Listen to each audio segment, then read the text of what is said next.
Fillion, and this is Backstage.com. Coming off of playing Captain Mal and getting a part like Rick Castle, what was that like to see that you would no longer be so strongly associated with just one character? I don't really think about it in those terms as to who I'm being identified with. I just think of it in terms of, am I doing a good job? Am I enjoying myself? And am I telling stories and entertaining? And I think I'm doing that. I'm having a good time. You went from being on a series that was loved by a lot of people, then doing a lot of other work, and now back on a series again.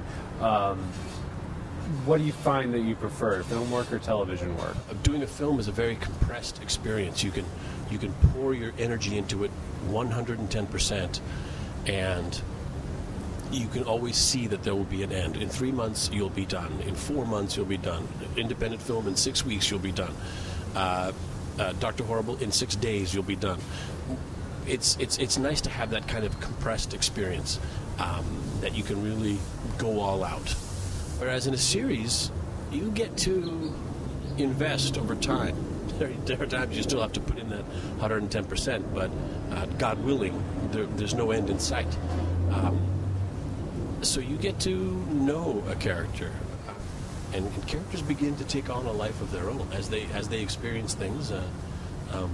I've watched it happen on my own show. If you watch Esposito and Ryan, those two characters were different in the beginning, but they've shaped them into very specific individuals with very specific qualities and characteristics, and I think that happens over time.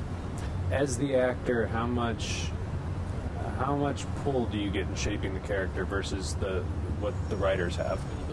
The words are always the writers. The choices, I believe, belong to the actor. Someone told me once, making choices is easy. Making the right choices is hard. I try to be conscious of my choices. I try not to be obvious in my choices. The one example I'm thinking of is it was scripted that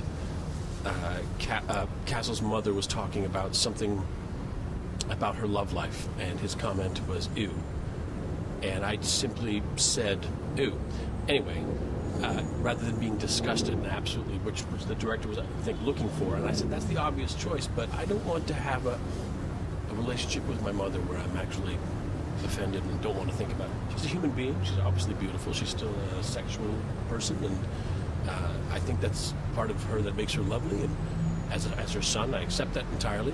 Just give a little nudge and a wink to maybe I don't want to hear it. But the choices, I think, belong to the actor, and I think they have to be conscious of what they're putting out there.